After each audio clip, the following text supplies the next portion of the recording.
Pourquoi nous sommes les plus tourmentés? Parce que nous avons, nous, les présidents de notre parti, nous sommes absolument convaincus qu'en 2016, il n'y a pas de challenger. Parce que nous sommes tellement tourmentés par le fait que nous sommes en train de voir comme si nous voulons voir encore une CENI qui veut planifier la tricherie. C'est ça qui nous tourmente. J'ai toujours dit aux Congolais, surtout à l'élite, moi ce qui m'intéresse c'est l'élite. Puisque nous sommes là où nous sommes arrivés parce que c'est l'échec de l'élite. Ceux qui ont été formés, ils ont été soit bien formés mais avec des consciences rouillées, soit mal formés et par conséquent avec beaucoup d'ambition. Or, ambition sans compétence est une criminalité à grande échelle. Mais ce sont presque les mêmes écoles avec le président rwandais. Pourquoi nous, professeurs. Pourquoi Mathieu, seulement RDC? Nous, à l'Union pour la nation congolaise, nous avons compris que le Congo a un problème d'hommes. Voilà pourquoi, dans notre parti, nous avons créé ce que nous appelons l'Académie Congo Conscience et Développement. C'est une école. Ça, c'est de la communication. Maintenant, ouais. Pourquoi?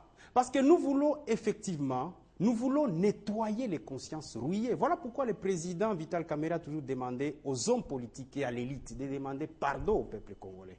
Puisque nous sommes arrivés à cette étape, c'est par la bêtise des Congolais. Il a été dans cette majorité dont lui aussi doit demander pardon. Voici ce que j'ai dit. Soyons un peu juste et neutre. Est-ce qu'il n'a pas été le premier des Congolais à demander pardon au peuple congolais? C'était le premier. Et il a appelé tous les hommes politiques, j'ai dit bien de toutes les générations.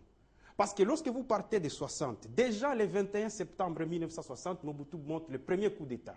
Il recrute des jeunes étudiants à l'université de Kinshasa, l'Ovanium à l'époque, il les nomme commissaires généraux, il les nomme conseil des commissaires généraux. C'était des jeunes étudiants qu'il a pris. Premier couac.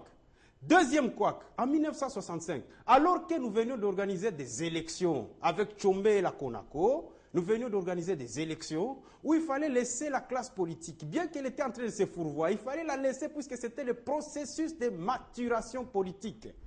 Mais encore une fois, on a pris Mobutu à venir pour interrompre ce cycle et il a instauré une dictature brutale au Congo. Nous sommes arrivés en 1990. Mais quel est le spectacle auquel nous avons vécu? Puisque l'union sacrée qui était censée incarner l'avenir, on a eu des gens qui sont venus Ouadeveni, Lagdar Brahimi et consorts. Vous connaissez le processus. Mais depuis 90 jusqu'à ce que l'AFDEL a quitté le Kivu pour venir mettre tout le monde en retraite. Et on a eu la théâtralisation du pouvoir d'État. Puisque quand l'AFDEL s'installe ici, mais c'est des catastrophes auxquelles nous avons vécu. Donc la classe politique a manifesté une déchéance morale inacceptable qui plonge le pays dans la situation auquel nous assistons aujourd'hui. Maintenant, vous avez été vous ne répondez pas à ma question. Je réponds à votre question. On vous sent calme, parce que vous êtes en train de dire quels sont les enjeux.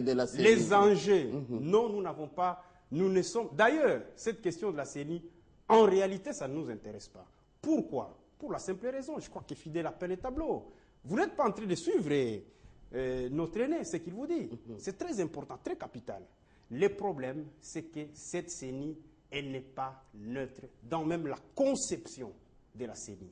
Lorsqu'on dit on va prendre 3 personnes de la société civile, mais en même temps, lorsque vous voyez les noms qui sont annoncés, les mêmes personnes de la société civile, est-ce que vous savez qu'à part Malou Malou, il y a 2 de ses anciens collaborateurs qu'on a pris pour les comptes de la société civile? Donc en fait, les 3 noms de la société civile, c'est Malou Malou et ses membres de cabinet. C'est honteux. C'est une honte pour notre classe politique.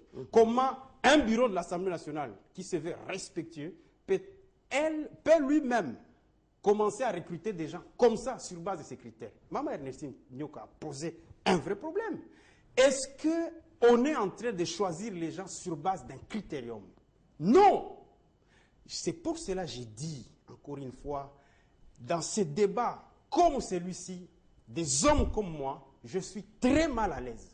Je suis très mal à l'aise parce que je suis en train de parler de toute une génération qui a failli. Et je ne suis pas de cette génération. Voilà pourquoi je m'insurge et j'appelle le peuple congolais à la vigilance en lui disant que le destin, à présent, lui appartient. Le bureau qui va être installé, j'ai dit aux Congolais, ce bureau, quel que soit ce qu'on va mettre, il faut que le peuple congolais comprenne. Vous n'appelez pas au boycottage? Non, je n'appelle pas au boycottage. J'ai dit, la victoire prochaine par rapport à la démocratie, elle sera celle qui va animer le peuple.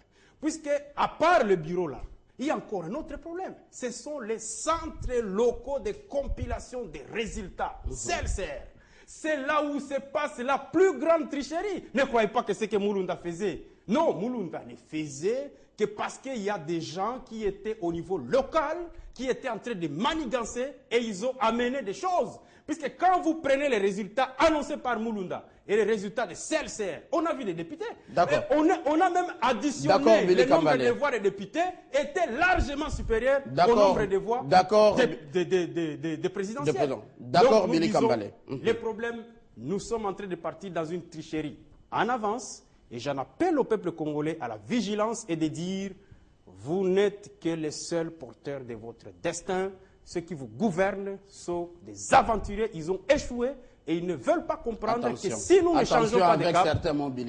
Attention avec Je m'excuse, mais c'est la révolte. Il nous reste juste 8 minutes, 2 minutes à tout et chacun pour conclure. Mais une question. On a vu un prêtre avec les hommes politiques ensemble pour faire la CI. On a crié à la tricherie, fraude, organisation technique. On a pris un pasteur suivi d'un militaire, un ancien militaire, sénateur et d'autres acteurs politiques. Ça ne marche pas. Cette fois-ci, on veut proposer peut-être le chef des églises de réveil, Ngalassi, ou quelqu'un d'autre, accompagné de qui, je ne sais pas. Alors, qu'est-ce qu'on doit faire en fin de compte? C'est ma dernière question. 2 minutes à tout à l'heure. Écoutez, Mathieu, parlons congolais et ne nous cachons pas la vérité. Il s'agit du destin de toute une nation. Exact. Nous et nos enfants et nos petits-enfants. Ngala Sila, il est déféré devant le juge par son ancien numéro 2. Une question matérielle. Donc il ne mérite pas. Donc, le procès continue.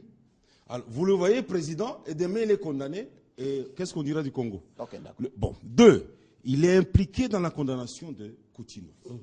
Il a présenté des faux témoignages. Et Coutinho a 10 ans. Vous voyez d'abord Coutinho lui-même, ses adeptes, sa tribu, sa province. Voir Ngala, c'est en face comme président de la CENI. Et là. Et puis l'opinion dit, mais cet homme-là, il a fait condamner un autre homme de Dieu. Et alors, on va nous prendre pour qui, monsieur? L'humanité, le monde entier va nous prendre, nous les Congolais, pour qui? Est-ce que nous avons une conscience au moins? Est-ce que nous avons comme, regardez en France, juste un soupçon, DSK quitté, la banque, les fonds monétaires. On a fini par prouver que cette femme c'est une menteuse. Mais il a quitté. Regardez encore le ministre là, qui avait de l'argent caché, Kaïsak. Il a quitté. Et les partis l'a vomi. Là, il y a des gens sérieux. On ne pardonne pas des choses pareilles. Surtout à un niveau de responsabilité qui engage toute la nation. Si c'était un petit chef de quartier, on dit bon, ça va. Mais, président de la CENI, bon. Malou Malou, décrié en 2006. Maintenant, ce qui est grave, Malou Malou, je veux bien. Et il est aux négociations de Kampala dans les rangs du pouvoir. En 2006, on avait découvert qu'il était à la cellule des stratégies à la présidence de la République. Et maintenant, ce qui est pire, il est abbé catholique. Moi, je suis catholique. Et nous avons un pape jésuite. Moi, je suis un ancien jésuite. Et la Cinco a dit non. Le KCC avait dit non. Le Vatican avait dit non. Et demain, Malou Malou dit non. Moi, je m'en fous du Vatican, de la Cinco, du KCC. Qu'est-ce que cela veut dire? Il a la bénédiction de son évêque. Attends, non, c'est pas l'évêque. L'église catholique, écoutez, c'est comme le Congo. Il y a des quartiers jusqu'au niveau de l'État. Il y a un chef d'État et puis il y a des bourgmestres. Mais le chef de l'État, là, le pape, a dit non. Plus question d'avoir mes abbés, mes prêtres dans des histoires pareilles parce qu'ils vont prendre parti, l'église au milieu du village. Il n'y a pas de choix. Deuxième élément. Vous avez au Burundi, là, ça je rappelle l'histoire, Jean-Baptiste Bagaza. 2 minutes, quelques secondes. Il a été défait du pouvoir par un coup d'État à la suite d'un bras de fer qu'il avait engagé contre l'Église catholique de Rome. Alors, je rappelle, l'histoire est impitoyable. Alors, vous voulez placer cet homme-là qui est décrié par son Église. Et c'est un défi, un bras de fer. Un défi. D'accord. Ah, attention à l'autre. Je dis des choses. Alors attention, donc, Malou Malou pose problème parce qu'il est désavoué par le corps qui aurait pu présenter, qui aurait pu le présenter. Alors, c'est que cet homme-là, il faut... monsieur, allez faire la messe, hein, allez faire la messe. Autre chose, d'accord, Fidèle Moussango. Alors, professeur. Merci Mathieu. Je crois qu'en suivant tout ce qui vient d'être dit autour de cette table, il faudra que nous puissions nous mettre en tête que si on éventerait les boas aujourd'hui en République démocratique du Congo, tout le monde est éclaboussé. Personne ne peut se revendiquer d'une certaine sainteté, d'une certaine neutralité en ce qui concerne le problème de la République démocratique du Congo, que l'on soit leader de l'opposition ou de la majorité, ou encore de cette fameuse société civile. C'est pour cela, lorsque nous avançons des arguments, faisons très attention. Il venait de dire quelque chose, l'histoire est têtue et l'histoire nous rattrape toujours. Parler des animateurs. Il a parlé de Ngalassi et de Malou Malou, mais je voudrais aussi rappeler à l'opinion que la République d'Haïti a été présidée par un prêtre, malgré l'opposition du Vatican, malgré l'opposition de toutes les structures de l'Église. Le prêtre a présidé, il est parti après un coup d'État, mais aujourd'hui, au moment où nous parlons, vu la situation que traverse Haïti, il est en train d'être réclamé. C'est un prêtre. Il a pris la décision. Oui, voilà. Il avait pris la décision, lorsqu'il a vu que l'Église s'est mise à travers, il a décidé de démissionner. Le cas Malou Malou, qu'on ne se trompe pas, lorsqu'il y avait les dialogues intercongolais de Sun City, le poste d'animateur de la CI était vide. Malou Malou n'avait jamais demandé « donnez-moi ». Non, tous ceux qui étaient à Sun City peuvent vous le répéter. On a vu qu'autour de la table, il y avait un prêtre. Donc, la confiance qu'on fait à l'homme de Dieu, au ministre de Dieu, on lui a demandé s'il lui pouvait prendre cela. Et en ce moment-là, l'Église catholique ne s'était pas prononcée. Aujourd'hui, en guise de quoi, cette Église qui oublie que la République démocratique du Congo est laïque.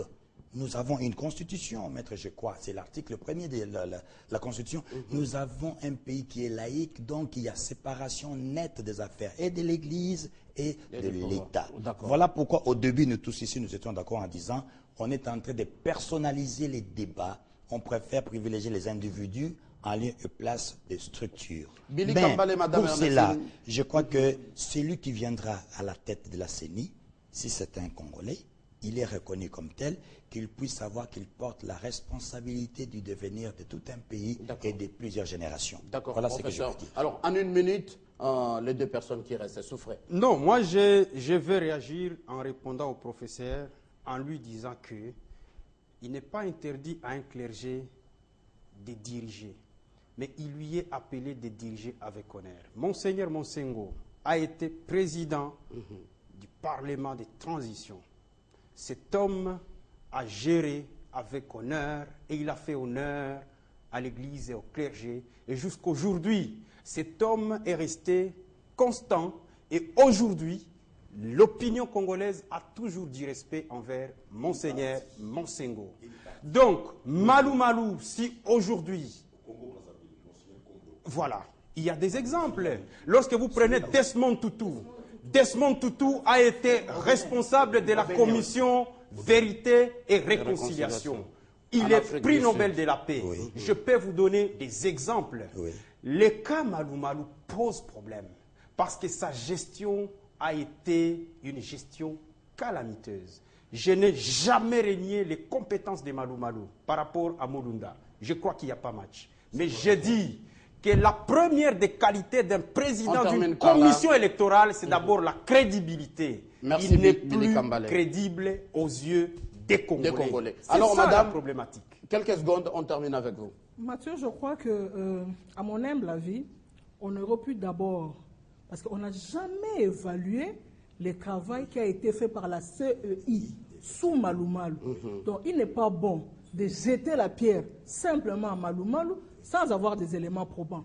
Et aujourd'hui, il y a aussi la CENI de Ngoyi Mulunda dont nous avons attendu les dossiers.